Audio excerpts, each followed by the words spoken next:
उत्तर प्रदेश के इस छोटे से गांव रामपुर की पगडंडियों पर कोहरे की चादर अभी भी लिपटी हुई थी, लेकिन रामू के घर की चौखट पर उदासी का कोहरा छाया हुआ था। लेकिन मिल मालिक की बेईमानी और अचानक हुई तालाबंदी ने उसे सड़क पर ला दिया। 3 महीने की पगार मारे जाने के बाद वह खाली हाथ टूटे हौसले के साथ अपनी पत्नी शांति के साथ गांव लौट आया था। गांव में उनकी एक छोटी सी कच्ची कोठरी थी और नाम मात्र की जमीन। राजू के आंखों में आंसू 3 महीने की पगार मारे जाने के ही नहीं, बल्कि उनके जीवन के तीखे संघर्ष के भी थे। लीजिए, गरम गरम चाय पीजिए, घबराइए मत। आज आटे का डिब्बा भले ही पूरी तरह खाली हो गया है, पर मेरा हौसला अभी खाली नहीं हुआ। अगर आज कुछ इंतजाम नहीं हुआ तो शाम को चूल्हा सिर्फ नाम के लिए जलेगा, पर हम भूखे पेट भी सो लेंगे। आप बस हिम्मत मत हारिए। शांति, मैं समझ रहा हूँ। शहर की उस नौकरी ने हमें कहीं का नहीं छोड़ा। दिन रात खटने के बाद भी ठेकेदार ने हमारे हक के पैसे मार लिए। जब मैं अपनी मेहनत की कमाई मांग रहा था तो उसने मुझे धक्के देकर बाहर निकाल दिया। लेकिन मैं कब तक हार मानकर बैठूंगा। मैंने कल रात भर जागकर एक रास्ता निकाला है। हमारे गांव और आसपास के 3 गांवों में कोई ढंग की मिठाई की दुकान नहीं है। मैंने आगरा में अपनी जवानी के दिनों में एक हलवाई के यहाँ रहकर पेठा बनाने का काम बारीकी से सीखा था। मैं सोच रहा हूँ कि क्यों ना अपने ही आंगन में पेठा बनाकर बेचने का काम शुरू करूं। तुम बताओ, क्या मैं सही सोच रहा हूँ? पेठा विचार तो बहुत सुंदर है जी, पर पेठे के लिए कच्चा माल, कद्दू, चीनी, चूना और लकड़ी का इंतजाम करने के लिए भी तो पैसों की जरूरत होगी। हमारे पास तो फूटी कौड़ी भी नहीं बची है। गहने तो पहले ही शहर की बीमारी में बिक गए थे। मैंने कल शाम को ही राम खिलावन काका से बात की थी। वो मेरे पिता के समय के मित्र हैं। मेरी ईमानदारी पर उन्हें पूरा भरोसा है। वो मुझे 500 रुपए उधार देने को तैयार हो गए हैं। मैं आज ही सुबह की पहली बस पकड़कर शहर की बड़ी मंडी जाऊंगा और वहां से उम्दा किस्म के कद्दू और चीनी लाऊंगा।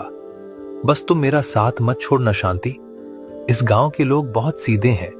उन्हें शुद्ध मिठाई मिलेगी तो वे जरूर खरीदेंगे।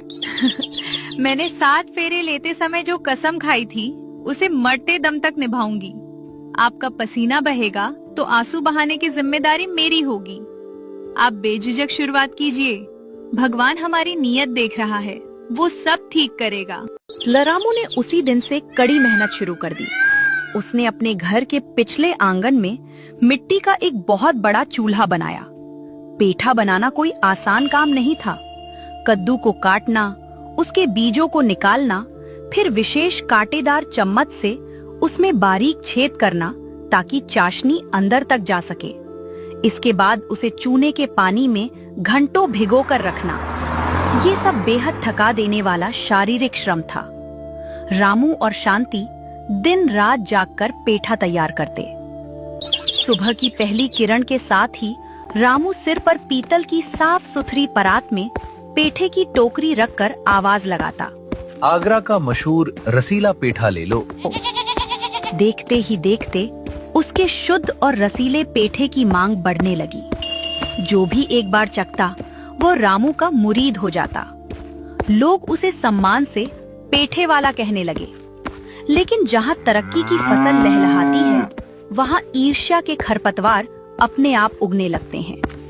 पड़ोस में रहने वाला दीनू, जो स्वभाव से कामचोर था, दिन भर नीम के पेड़ के नीचे बैठकर दूसरों की चुगली करता था। उसकी नजरें रामू के बढ़ते काम और उसके घर आते पैसों पर टिक गईं।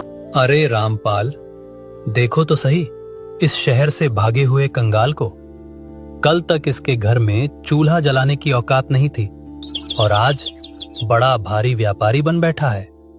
पूरे गांव के लोग इसके आगे पीछे घूम रहे हैं, जैसे इसके पेठे में अमृत घुला हो। मुझे तो दाल में कुछ काला लगता है। इतनी जल्दी कोई मेहनत से अमीर नहीं बनता। जरूर कोई न कोई 2 नंबर का धंधा है इसका। पर दीनू भाई, रामू का पेठा सच में बहुत स्वादिष्ट होता है। कल मेरे बच्चों ने खाया था। वे तो तारीफ करते नहीं थक रहे थे। और वो साफ सफाई भी बहुत रखता है। अरे तुम क्या जानो रामपाल, तुम तो सीधे हो। कोई भी तुम्हें चूना लगा देगा। ये जो शहर से लौट कर आते हैं ना, बड़े शातिर होते हैं। ये मीठा पेठा खिलाकर पूरे गांव को अपना गुलाम बना रहा है। देखना, एक दिन इसका असली चेहरा मैं सबके सामने लाऊंगा।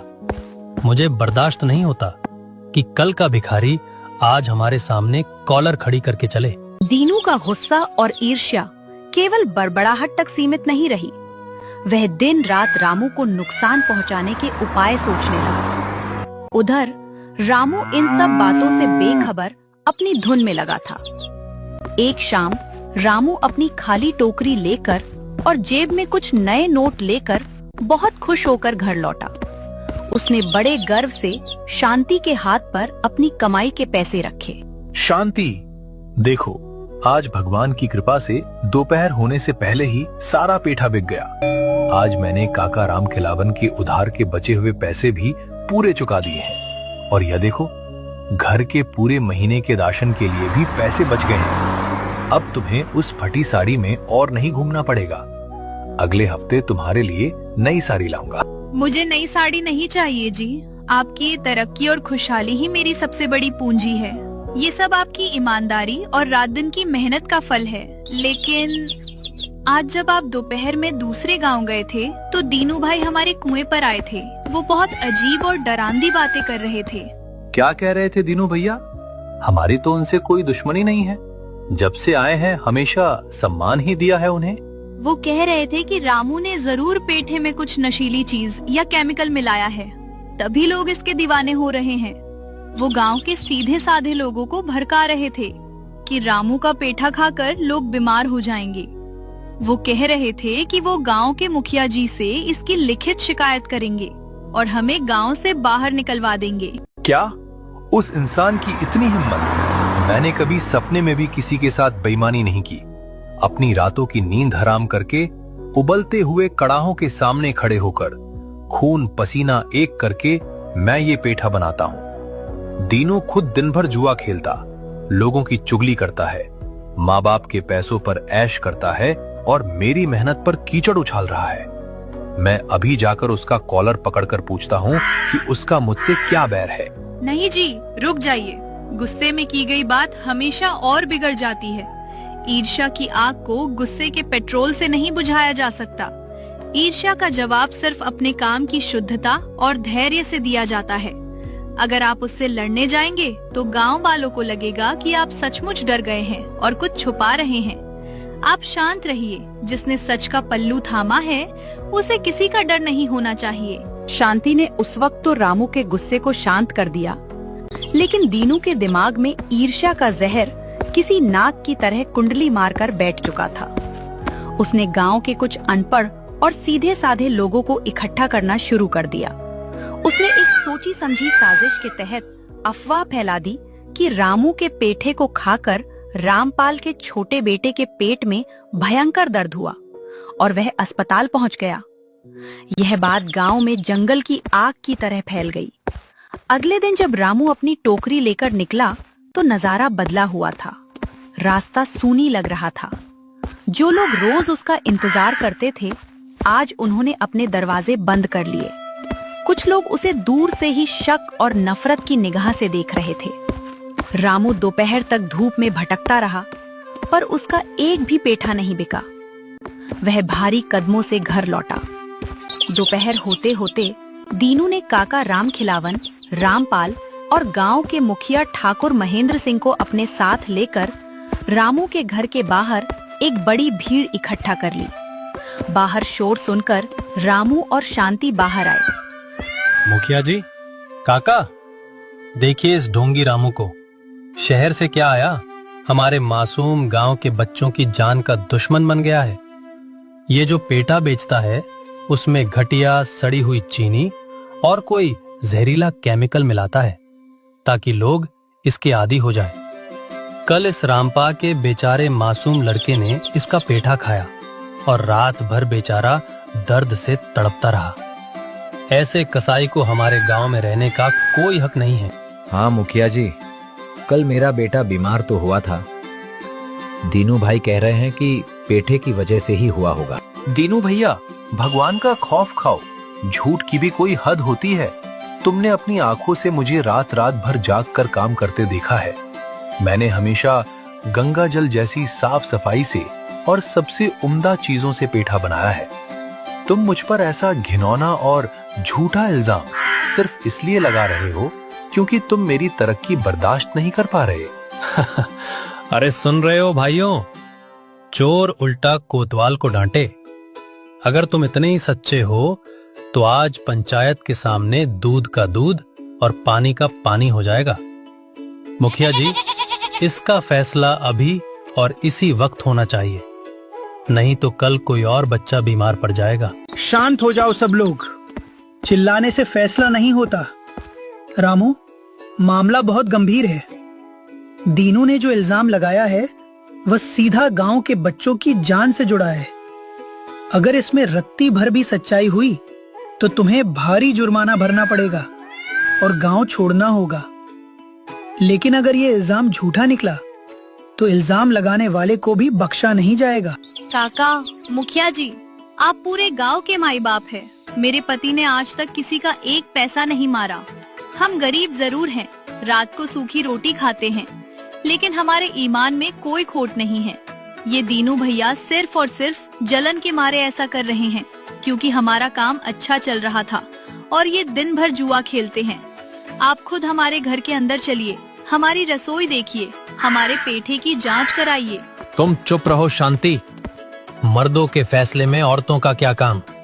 मुखिया जी, ये औरत अपनी मीठी बातों से आपको भटका रही है। इसके घर के अंदर कोई केमिकल छुपा होगा। इसका फैसला तुरंत होना चाहिए। माहौल में तनाव चरम पर था। दोपहर की तीखी धूप में हर कोई सांस रोके खड़ा था। रामू और शांति एक तरफ अकेले खड़े थे, मानो पूरी दुनिया उनके खिलाफ हो गई हो। दीनू के चेहरे पर एक कुटिल विजयी मुस्कान थी। उसे पूरा विश्वास था कि उसकी साजिश कामयाब हो गई है और अब रामू का धंधा और इज्जत दोनों हमेशा के लिए मिट्टी में मिल जाएंगे। तभी काका राम खिलावन को उनके तजुर्बेकार दिमाग में एक अचूक युक्ति आई। ठीक है, बहस करने से कोई फायदा नहीं है। रामू, तुम आज सुबह का बनाया हुआ पेठे का पूरा थाल अंदर से यहाँ बाहर लेकर आओ। रामू बिना किसी हिचकिचाहट के अंदर गया और कांसे की बड़ी परात में सजे हुए पेठे लेकर बाहर आया। पेठे एकदम बर्फ जैसे सफेद, रसीले और ताजे दिख रहे थे, जिससे एक सोंधी सी महक आ रही थी। काका ने परात को अपने हाथ में लिया और भीड़ की तरफ देखा।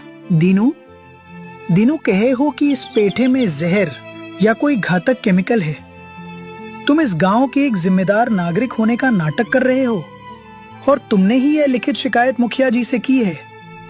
इसलिए पंचायत का यह आदेश है कि सबसे पहले इस पेठे के 4 बड़े टुकड़े तुम खुद खाओगे।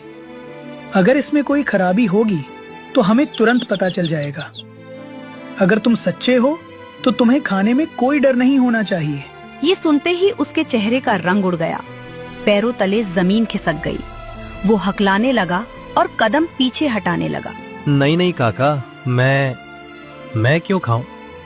जब मुझे पहले से ही पता है कि इसमें जहर जैसी कोई चीज है तो मैं अपनी जान बूझकर जान खतरे में क्यों डालूं? आप किसी और को खिलाकर देख लीजिए। काका, दीनू भैया को डरने की जरूरत नहीं है। अगर मेरी नीयत में खोट होती या मेरे इस पेठे में एक भी दाना मिलावट का होता तो मैं इसे खुद कभी नहीं खाता। मेरी पत्नी और मैं खुद रोज यही पेठा खाते हैं। और रही बात शुद्धता की, तो मैं इस पूरे थाल का पेठा गांव के सभी बच्चों को मुफ्त में खिलाने के लिए तैयार हूं, क्योंकि मुझे अपनी मेहनत और अपने भगवान पर पूरा भरोसा है। रामू को बिना किसी डर के मुस्कुराते हुए पेठा खाते देख भीड़ में फुसफुसाहट शुरू हो गई। तभी रामपाल का छोटा बेटा जो खेलता हुआ वहां आया था, दौड़कर रामू के पास गया। बच्चे ने रामू के हाथ से पेठा लिया और मजे से खाने लगा। वह पूरी तरह स्वस्थ था। रामपाल ने रोते हुए सच कबूल कर लिया। मुझे माफ कर दीजिए मुखिया जी। मेरा बेटा कल रात को ज्यादा कंचे खेलने के कारण धूप की वजह से थोड़ा बीमार हुआ था। दीनू भैया ने मुझे सुबह 500 रुपए दिए और कहा कि अगर मैं पंचायत में रामू का नाम ले लूंगा तो वो मुझे 500 रुपए और देंगे। मैं अपनी गरीबी के कारण इनके बहकावे में आ गया। रामू का पेठा बिल्कुल शुद्ध है। रामपाल के इस खुलासे के बाद जैसे वज्रपात हो गया। दीनू का झूठ, उसकी मक्कारी और उसकी ईर्ष्या पूरे गांव के सामने पूरी तरह बेनकाब हो चुकी थी। भीड़ में खड़े लोग अब दीनू को थू थू करने लगे। दीनू का सिर शर्म से झुक गया था, उसकी घिघी बंद गई थी। दीनू, तुम्हारी आंखों की ईर्ष्या और तुम्हारे दिल का गुस्सा आज तुम्हें ले डूबा। रामू और शांति शहर की मार खाकर यहाँ आए। उन्होंने हार नहीं मानी, अपनी मेहनत के दम पर अपने पैरों पर खड़े हो रहे थे, और तुम एक निकम्मे इंसान की तरह उनकी तरक्की देखकर जलभुने जा रहे थे। तुमने एक गरीब के पेट पर लात मारने की कोशिश की।